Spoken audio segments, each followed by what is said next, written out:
Za mu iya cewa mako ya kewayo kenan, domin a yau ma muna ɗauke da abubuwan da muka bayyana ma kai mai kallonmu tare da bibiyar mu a cikin wannan shafi akan irin abubuwan da suke faruwa musamman a Najeriya ko kuma in ce a nahiyar Afirka baki ɗaya. Musamman waɗanda mutanenmu suke fita da sunan cirani su fita daga nan ƙasar zuwa wannan ƙasar, musamman Libya, Algeria da kuma Tunisia. Yau ma muna ɗauke da wasu kaɗan daga cikin wani rahoto.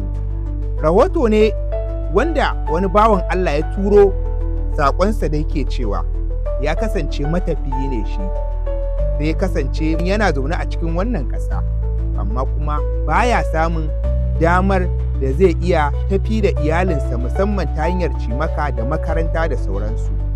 Zuciyarsa ta raya masa cewa ayyabi da yawa daga cikin al'umma wayanda suke tafiya irin wannan cirani.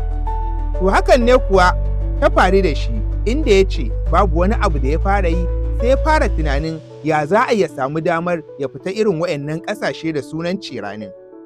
Mai sauraro, ko ka san me ya faru? Biyo ni ka sha labari.